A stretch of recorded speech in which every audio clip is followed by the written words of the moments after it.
300 साल पहले की है। एक महिला को शादी के 12 साल हो गए थे, लेकिन उसे संतान सुख नहीं मिला था। बच्चे को पाने के लिए उस महिला ने न जाने क्या क्या उपाय किए थे। डॉक्टरों के पास गई थी, बाबा भक्तों के पास गई थी। जिसने जिस मंदिर, जिस मस्जिद, गुरुद्वारा या चर्च में जाने के लिए कहा, उस हर जगह गई थी।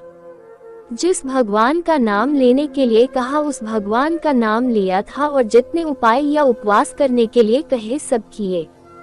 कहते हैं ना कि अगर दिल से और तन मन धन से कोई चीज चाहो तो मिल ही जाती है। इस महिला को भी उसकी तपस्या का वरदान उसके बेटे के रूप में मिल ही गया।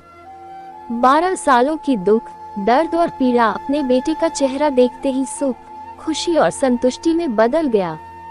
लेकिन अभी शायद उसकी तपस्या बाकी थी, शायद भगवान को अभी उसकी और परीक्षा लेनी थी। जब उसका बच्चा 1 वर्ष का हुआ तो एक दूसरी महिला ने उसका बच्चा चुरा लिया। सोचिए उस माँ की मनस्थिति क्या होगी जिसने दुनिया में सबसे ज्यादा जिस बच्चे के लिए अपनी जिंदगी जी थी, उससे उसका बच्चा ही छीन गया।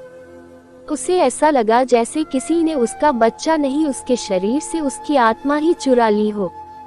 उस दिन से उस माँ का जैसे खाना, पीना, सोना सब छूट गया था। उसे ना भूख लगती, ना प्यास लगती, ना नींद आती। हार मान जाए वह माँ कैसी। अपने बच्चे को ढूंढने में उसने जमीन आसमान एक कर दिया, और आखिरकार उसने अपने बच्चे का पता लगा ही लिया। वो पहुंच गई उस चोर महिला के पास अपने बच्चे को वापस लेने के लिए। जब बच्चे की मां ने उस चोर महिला से अपने बच्चे को वापस पाना चाहा तो वह महिला ऐसा जताने लगी जैसे वह उसका खुद का बच्चा हो। जब बच्चे की मां को लगा किसी भी तरह से बात बनती नजर नहीं आ रही है, तब वो इस मुद्दे को राजा के पास लेकर गई। राजा के दरबार में दोनों महिलाएं हाजिर की गई। दोनों ही महिलाएं उस बच्चे पर अपना पूरा हक जताने लगी। राजा और उसके सभी दरबारी काफी आश्चर्यचकित और हैरान हो गए, क्योंकि बच्चे की सच्ची मां को पहचानने के लिए उन्होंने जितने भी सवाल बच्चे के बारे में दोनों ही महिलाओं से किए, जो उसकी आदतों, उसकी पसंद या उसके निशानों के बारे में थे, दोनों ही महिलाएं उसका सही सही जवाब दे रही थी। जब इस समस्या का समाधान निकलता नजर नहीं आ रहा था तो राजा ने अपने खास और सबसे समझदार मंत्री से इसका निराकरण करने के लिए कहा। मंत्री ने बिना 1 मिनट की देरी किए तुरंत राजा से कहा कि महाराज, मुझे लगता है कि यह दोनों ही इस बच्चे की मां है। इन दोनों का ही उस बच्चे पर बराबर का हक है। अगर आपको न्याय ही करना है तो सबसे बेहतर तरीका यही होगा कि आप बच्चे के 2 टुकड़े कर दीजिए और एक एक टुकड़ा दोनों माओं को बांट दीजिए। मंत्री की ऐसी बात सुनकर राजा के साथ साथ दरबार में हाजिर सभी लोग उनकी तरफ आश्चर्य से देखने लगे। राजा ने सोचा कि मंत्री की ऐसी मूर्खतापूर्ण बातों के पीछे जरूर कोई रहस्य होगा। वह बिना सोचे समझे ऐसी बात कभी नहीं कर सकते। राजा ने तुरंत अपने सिपाहियों से कहा कि मंत्री की बात पर अमल किया जाए और इस बच्चे के 2 टुकड़े कर दिए जाएं। बच्चे की असली मां ने यह फैसला सुनते ही राजा के पैर पकड़ लिए और बोली, महाराज, मुझ पर इतना जुल्म मत कीजिए। आप चाहे तो बच्चे को उस महिला को दे दीजिए, लेकिन उसके 2 टुकड़े कर मत मारिए। मेरा बच्चा मेरे पास नहीं रहा तो चलेगा, इस दुनिया में तो रहेगा।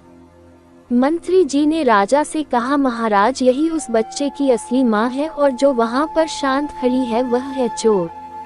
राजा ने तुरंत उस बच्चे को उसके असली मां को सौंपने के लिए कहा और उस चोर महिला को फांसी की सजा सुनाई। बच्चे की असली मां को उस दूसरी महिला पर जिसने उसका बच्चा चुराया था दया आ गई, क्योंकि उससे मिलने के बाद उसे यह पता चला था कि वह भी उसी परिस्थिति से गुजर रही थी जिससे वह 12 सालों से गुजरी थी। इस महिला ने अपने बांझपन के चलते अपनी गोद भरने के लिए उस बच्चे को चुराया था, और चुराने के बाद भी वह उस बच्चे को अपने खुद के बेटे की तरह प्यार करती थी। बच्चे की असली मां ने दरबार में विनती कर उस महिला को माफ करने के लिए कहा। दोस्तों, यह कहानी है हमें बताती है कि कैसे एक माँ अपनी औलाद के लिए कुछ भी कर गुजरती है, और यह भी सच बात है कि एक माँ का दर्द दूसरे माँ से ज्यादा कोई नहीं समझ सकता। यह कहानी आपको कैसी लगी कमेंट में जरूर बताएं और अच्छी लगी हो तो अपने दोस्तों को शेयर करें और आप इस चैनल पर नए हो तो चैनल को लाइक सब्सक्राइब करें। धन्यवाद।